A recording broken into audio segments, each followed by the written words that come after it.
went weeks and weeks and weeks without rain, and now it's been raining nonstop for almost a week, and there's just a little break before the clouds break off. But look at this. A pretty cool new type of fungi that I haven't seen in the garden before. No, these aren't edible. I just leave fungi that I find alone in the garden because it really helps with my plant health and providing the plants with nutrients and helping them break down the compost that I plant them within. So fungi are definitely your friend in the garden. The first time I saw them in my garden, I think, was bird's nest fungi, and I was really freaked out because I didn't see a lot of videos or a lot of people talking about the different types and how they're beneficial to your garden. I just don't touch them. Even if there's dog bug fungi or slime mold, I just leave it alone and it'll eventually break down, or I'll water it if it's something that I just don't want in there. But it's not going to hurt your garden whatsoever. All of this rain has really caused everything to just take off growing.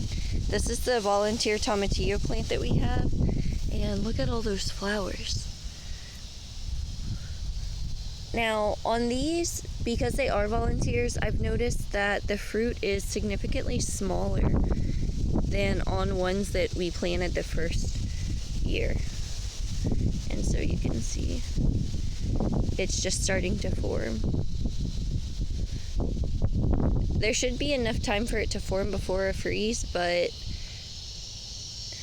it's definitely cutting it close to forming fruit.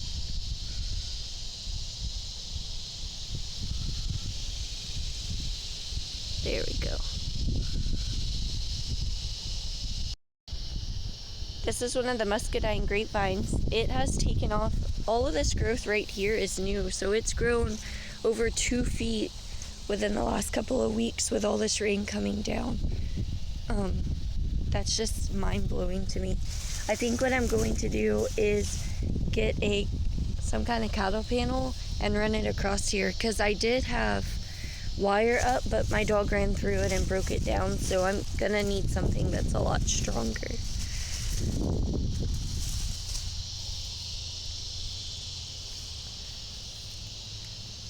Can tell that it's been cooler weather in the 80s, which doesn't sound cool to some people, but whenever you're used to 100-degree weather every day, it is significantly cooler.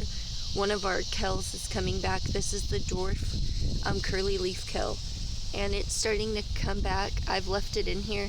You can leave all your kells in. They are biennials.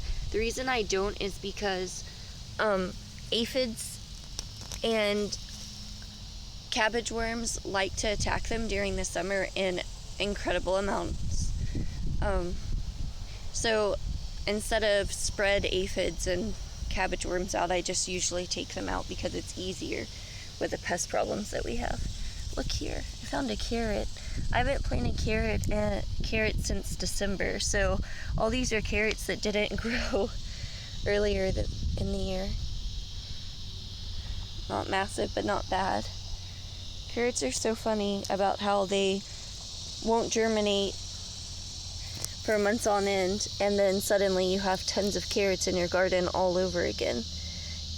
And of course, carrots don't grow well during the summer here because of how hot it is. These are new Kuroda Carrots, and they're actually not doing too bad for a whole summer without any rain whatsoever. I'm actually kind of impressed. This is starting to become my new favorite variety very quickly.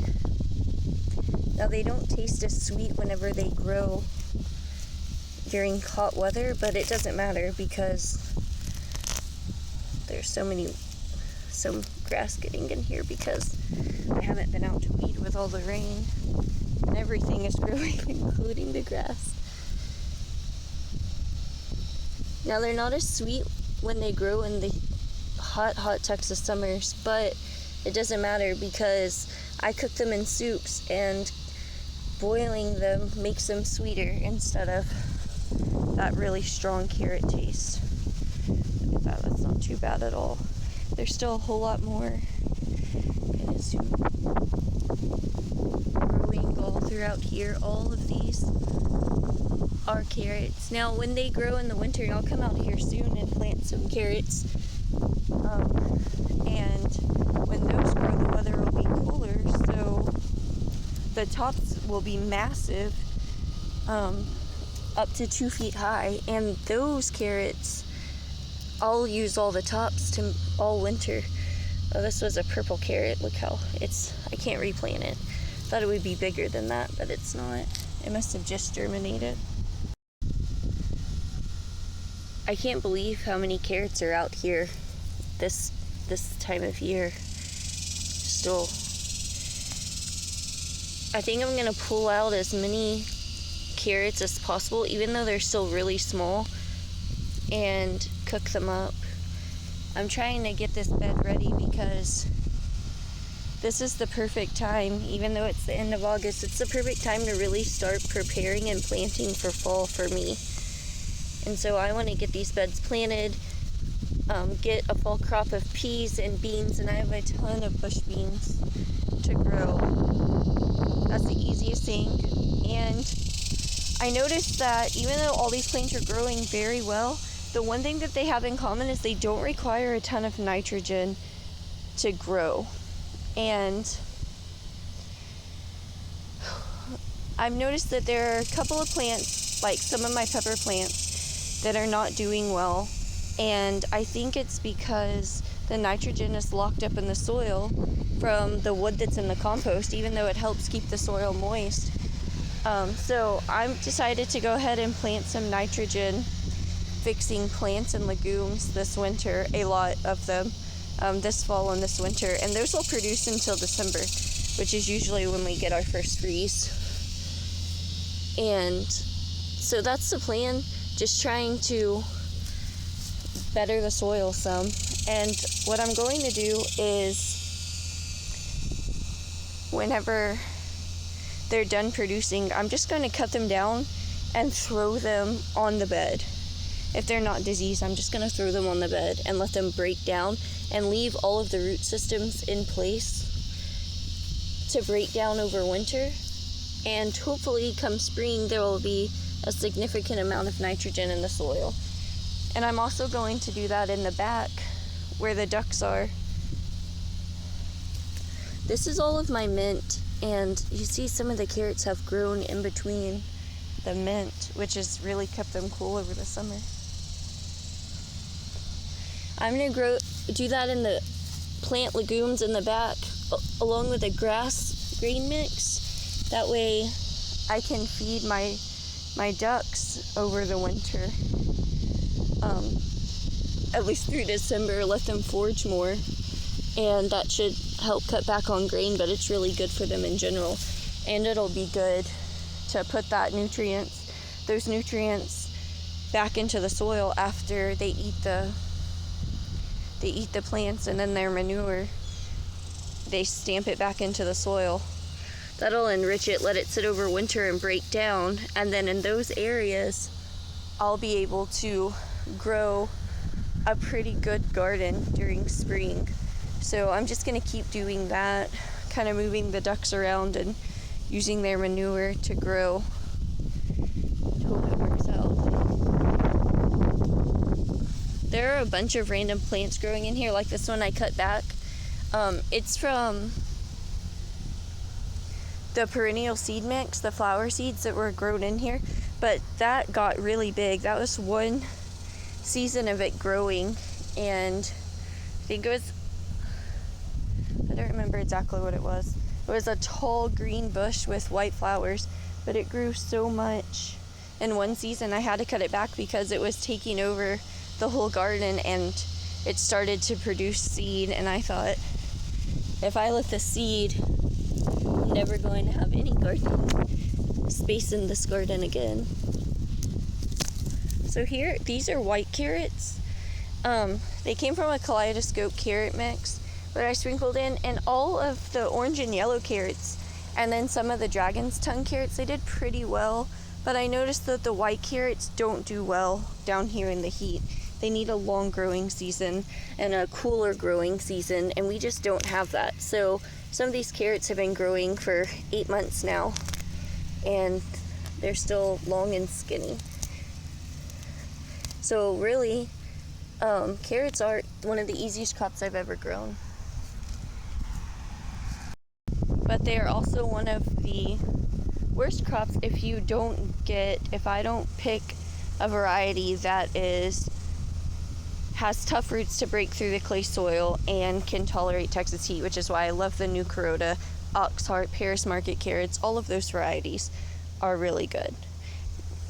Now if you notice, these beds are not treated and they are breaking down. There's some fungi growing on this bed over here, right here, and kind of see, but I don't care because that's still gonna give back to my garden, and it's still providing a barrier for now.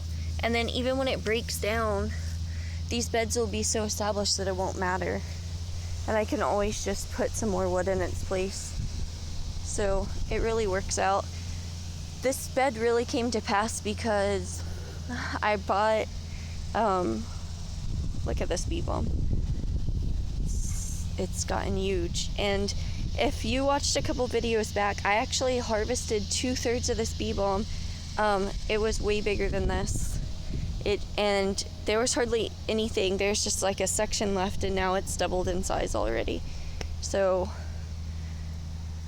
this is a mint, and all this chocolate mint has just completely taken over the entire bed, which is fine by me.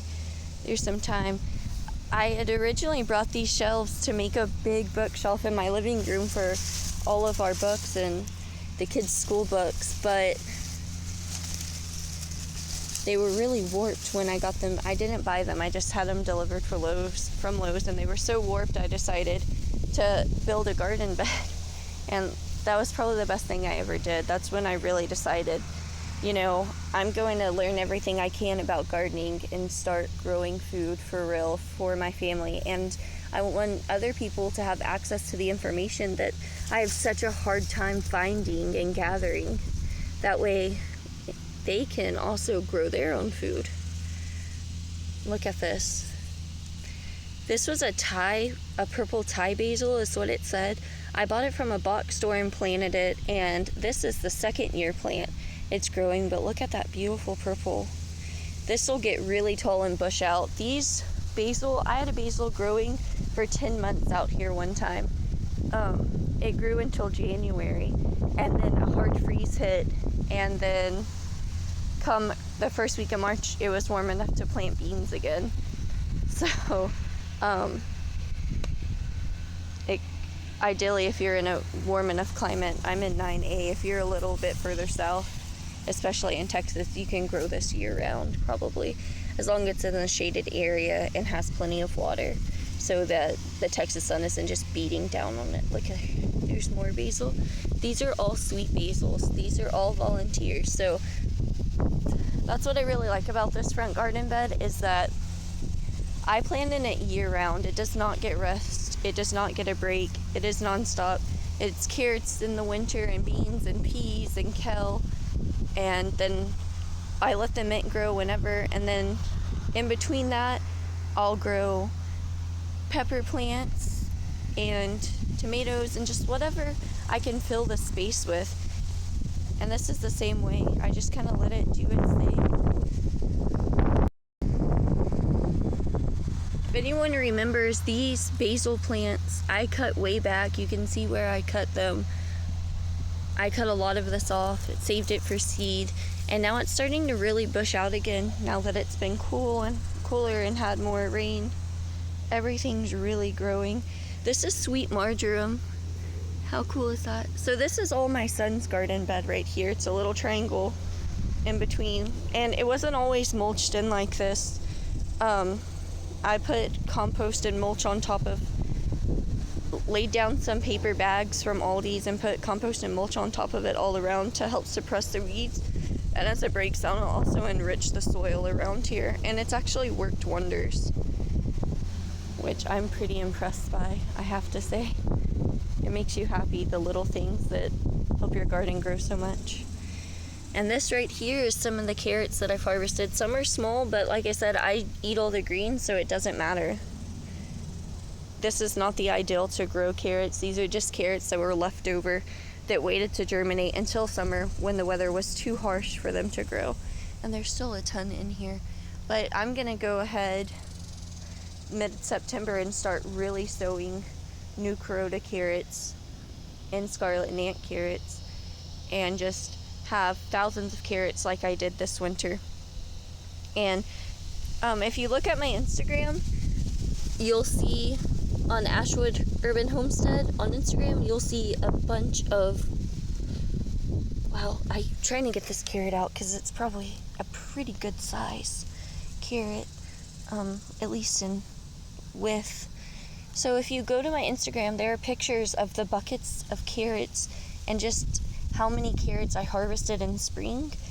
I'm not a big summer gardener because here fall gardening is where it's at, and early spring gardening, which is still kind of fall gardening in a way. Oh yeah, look at that, a purple dragon's tongue that's been growing in the garden. That's a pretty good size with carrot. Sometimes the tops get pulled off when you're trying to pull them out, and I don't worry about it because it often they'll regenerate their tops and they'll grow back up, and then you can come back later and reharvest the tops and harvest the carrot. Sometimes I'll just come out here and cut a bunch of tops off the carrots and then let the tops regrow, because for a carrot, the carrot itself is the root of the plant. So as long as that is in the ground, many times it'll continue to grow until it gets too hot and too wet, and then of course they'll start to rot, which is terrible. Look at that. The funny thing about when you really start gardening is you'll find some volunteer plants all over your yard. I have no idea what these are, some kind of melon or squash, but look at that. They're everywhere. This is far away from any of the gardens. It's in the middle of my front yard. So it's just kind of funny how far seed will travel. I don't know how well you can see, but with all this rain and cooler weather, and I mean it's 20 something degrees cooler than it was at 80, if that tells you anything. The ducks have started laying eggs again, which is really exciting. The first couple of weeks, I'm just gonna gather up eggs and use them for cooking, and then come mid-September, so I'm going to start incubating eggs, and then I'll spend about a month or two incubating eggs, and come December, just if they're still laying eggs, I won't be incubating anymore, and I'll raise up those ducks, and the females will become egg layers, and the males will go into our freezer to help provide food for our family. Some people like to sell Welsh Harlequins. Are pretty popular. I do have some purebred Welsh Harlequins that are really nice, but I've just found less trouble for myself if I just try to eat the males instead of even trying to sell them. And it works out because the females become egg layers and the males become meat, so we're not wasting anything. I know that it's gonna go well, and I don't have to deal with too many people, and I don't mind dealing with people. It's just, you know, if it provides for us. Now, if there ever comes a time where I do have way too much meat in the freezer, which I don't see happening, but if that does happen where I have more meat than I need, I will start, or too many eggs, I'll consider selling pairs, or even I won't mind selling just the females. But for now, I just really want to build good stock and make sure that my family has what they need as far as food's concerned. Now, this is a Goji Berry. It's massive. This is the top part of it that you're seeing. The bottom part is hidden in all of these weeds that have grown up the past week or so. But you can see it's gone underneath here. The rhizomes are spread underneath the fence, and it's gone on the other side. It starts, and the ducks have eaten all the leaves, and then it goes all the way over here, and it is producing berries. And I know a lot of people this berry's rotten, it got overripe, aren't big fans of gojis, but I actually don't mind them. putting them into foods. And of course, since I haven't been out, there are leaf-footed nymphs, which I did a video about them. They are the immature versions of stink bugs or squash beetles. And they do things like this to your fruit, turn your fruit black from sucking out the juices, so they're not fun. But there's so much fruit on this plant. It is a very small berry. I know a lot of people don't like the taste, and then they don't like to have to process them. But my husband likes to drink them in his smoothies, and honestly, he'll just eat a handful of them at one time. They're really packed. They're really nutritious and packed with all the goodness. So I grow them, and they grow in large numbers. I mean, they are small berries, but here we have a longer growing season, so we get sweeter berries. They grow more easily, and just look at all of it. It's insane. All these flowers inside, all of these are young berries growing. There's a ton of them, and all the brown is just the flowers that are falling off and producing berries. So here's a good example of flowers falling off flower, and then there's the berry producing right there. So gojis have really worked out for us. I don't have to tend to them at all, and they produce fruit. At the very least, the fruit falls and produces shade and food for my ducks, and I'll take that. But they have really long thorns, so the idea was to kind of keep the animals from wanting to climb over all of this, and it actually really made a really pretty barrier. I'm really pleased with these goji berries. And I'll come back. It's gonna rain here again pretty soon. The sky, that's the sky I was showing when I first came out and started the video. It's pretty dark. So all in here are goji berries that you can't really see because the weeds have grown up so much. And I may just go ahead and not worry about weeding them, because everything's really, I asked my husband not to mow back here at all. And I planted sunflowers and other stuff, which you can't really tell. The squirrel may have gotten most of the sunflowers because I planted half a bag of sunflowers. And I'm going to take some temporary fencing and fence a lot of this in. And that is going, I'm going to let the ducks out during the days, and then they like to be in their own place at night, so I'll just herd them back into their area at night and let them eat all of this grass and really break it down and put shit back into the soil. And so we made it, well, my husband made it, so this little panel right here that has the wire across it unscrews, and so I can unscrew each side and screw in the other side, so they won't be able to get to the other side of the coop and only come in this area when they come out, which is fine because with all the rain, almost all the grass is gone. It's a muddy mess in here, and I really want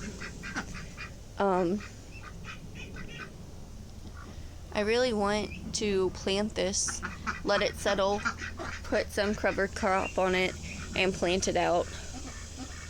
It'll improve the soil, but with all the ducks roaming around here, I think this will be a good garden area when it breaks down. So I'll let it rest over winter, let them in the other area, and go ahead, lay maybe some compost down, some hay, some kind of something, and then plant in it come spring. And so this will be a fairly large, it doesn't look like it, but in total it's about 300 square feet. It's a pretty substantial pen. And then all of this trellising is up here, and everything can grow up the trellis, beans, cucumbers, whatever I want. So it doesn't look like anything special now, but it'll be a pretty amazing place when it's all said and done. It's just a really cool way to constantly reuse areas. You know, you can put your ducks or chickens out there. I don't currently have chickens, but put some ducks out there, let them eat everything, let them forage, have green, be happy. They'll give you eggs and meat, and then you can turn that area into a garden area, which is really nice. And the rain is actually what makes it possible, because the ducks will stomp the grass into the ground, into the mud, and kill it. They can't really dig. They do have sharp claws, but they cannot dig. So they're not turning it over the way that chickens were. I would say maybe having a pig in there after the ducks, or even a few chickens to finish scratching the ground over here would be ideal. I stopped getting chickens because they escaped, even clipping their wings. They would literally flap their wings and use their claws to climb the fence and escape. They're really clever creatures, so that's not for me right now. But I think that's about all for today, because it's going to start raining again. There's still 2 more garden beds, plus of all of our trees that are growing up front to show. So there's a lot more going on to the garden than just what you saw, but the storm is not passing anytime soon. There's a depression in the Gulf, and a very slow-moving cold front coming through, which means it's going to rain a lot. You can kind of see the sky is just, those clouds are 10 times darker than they look, and everywhere there's not a single space. So